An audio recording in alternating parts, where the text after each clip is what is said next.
আজকে আমি এক্সপ্লোর করছি বসাই ফোর্ট। প্রথমেই বলে দিই, মহারাষ্ট্রের থানে জেলার বসাই শহরে এই জায়গাটি অবস্থান করছে। এই কেল্লাটি প্রথম তৈরি হয় 16 সেঞ্চুরিতে।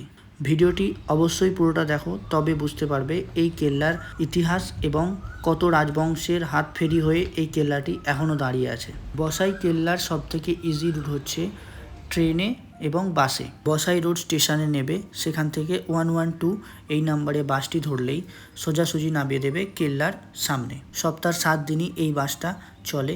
বসাই স্টেশন থেকে বসাই ফোর্টের দূরত্ব প্রায় 8 কিলোমিটার, আর এই 8 কিলোমিটার এই বাসটি মাত্র 20 টাকায় আপনাকে পৌঁছে দেবে। বাস থেকে নেমেই প্রথমে আমি এই মন্দিরটি দর্শন করি। মন্দিরটিতে বিরাজ করছেন মাতা বজ্রেশ্বরী এবং বাবা ভোলেনাথ। এটি হচ্ছে মাতা বজ্রেশ্বরী দেবীর বিগ্রহ।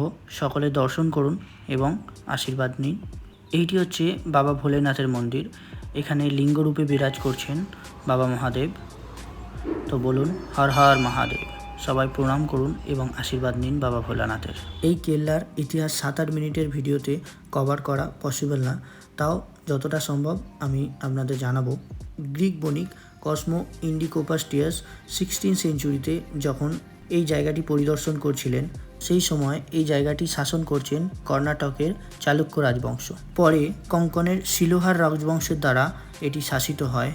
এরপর অবশেষে যাদব রাজবংশের অধীনে চলে যায়। 1184 থেকে 1432 সাল পর্যন্ত এটি যাদবদের অধীনেই থাকে। পরবর্তীকালে 1432 সালে গুজরাট সুলতানাত এটিকে জয়লাভ করেন। গুজরাটের রাজার অন্তর্গত এটি খুব ভালো সমুদ্র বন্দর ছিল। পরবর্তী সময়ে এটি পর্তুগিজদের দখলে চলে যায়। পর্তুগিজদের অধীনে থাকার সময় এটি একটি খুব সমৃদ্ধ এবং বড় শহর ছিল। এই কেল্লার ভেতরে ঝাঁ চকচকে প্রাসাদ, ভবন, গির্জা এবং সৌন্দর্যের ভাস্কর্য সারা ভারতবর্ষে ছড়িয়ে পড়েছিল।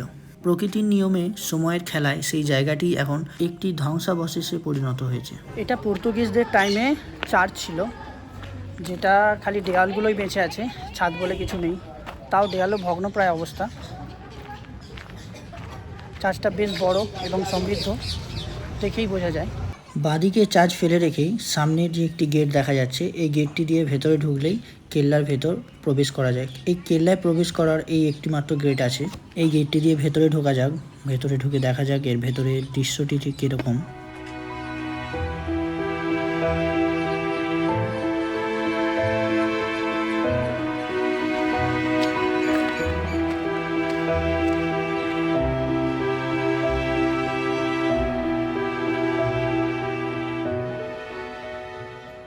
এই জায়গাটি কেল্লার একটা পাঁচিলের সাইডে 4 কোণে 4টে থাকে, এখানে অনেকগুলো আছে। সো এগুলো ওয়াচ টাওয়ারের মতো কাজ করে কেল্লার মধ্যে। যেমন এর উপরে অনেক মানুষ বাইরে থেকেও আক্রমণ করছে কি না সেইটা দেখার জন্য এই টাওয়ারগুলো সম্পূর্ণভাবে বানানো থাকে। যেমন এই কেল্লাটা যেরকম, এই ওয়াচ টাওয়ারের উপরে যেরকম এরকম ছোট ছোট দরজা কাটা থাকে, চারদিকে এরকম ছোট ছোট দরজা কাটা আছে, যেগুলো থেকে বাইরের শত্রুদের নজর রাখা হয় এবং বাইরের শত্রুদের এখান থেকেই আক্রমণ করা হতো।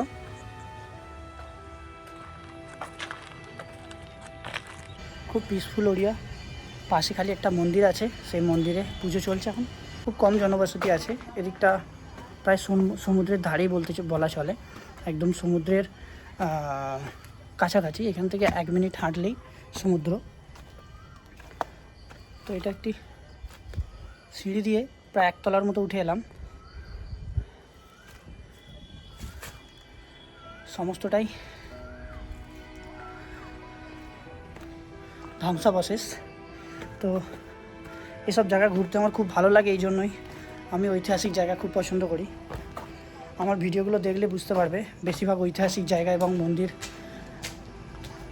সমস্ত জায়গায় আমি বেশি ঘুরি, এক্সপ্লোর করি। তো আমার খুবই ভালো লাগে এসব জায়গায় এলে মনের ভেতর একটা আলাদা শান্তি আসে এবং আমি যেন মনে হয় নিজে সেই সময়টাতে ফিরে গেছি।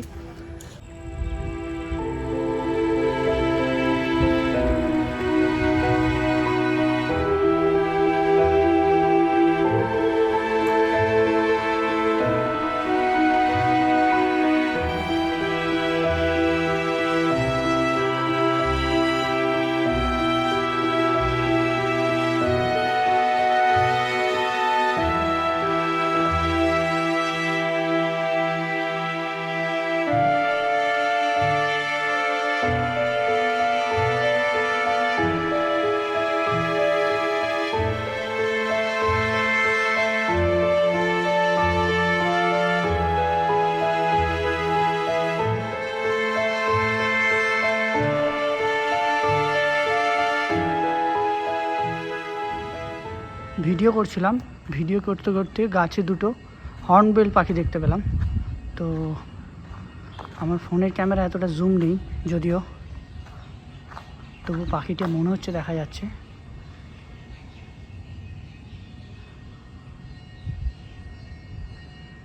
এখান থেকে কিন্তু খালি চোখে দেখা যাচ্ছে।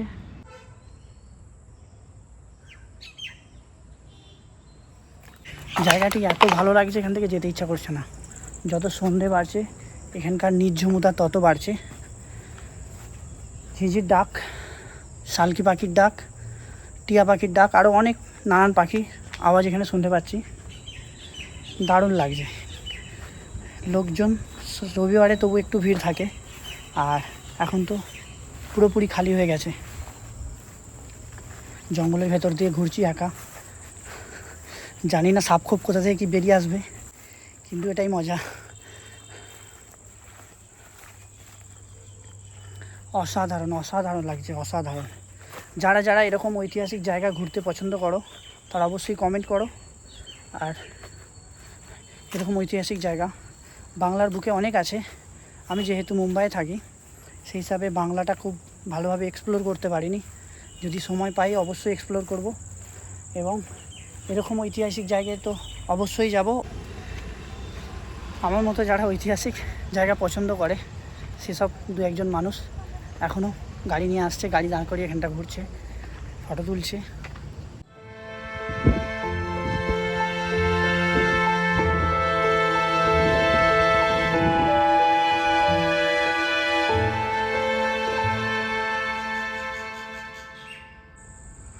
দূরে যে পাঁচিলটা দেখা যাচ্ছে এইটি হচ্ছে পাঁচিলের একটি লাস্ট সীমান্ত।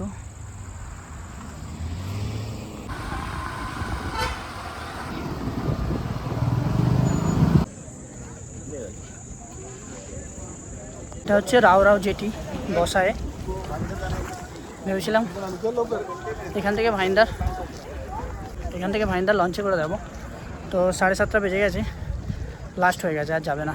তো আমাকে এখান থেকে আবার বাস স্টপ যেতে হবে, বাস ধরে বসাই স্টেশন, সেখান থেকে বাড়ি।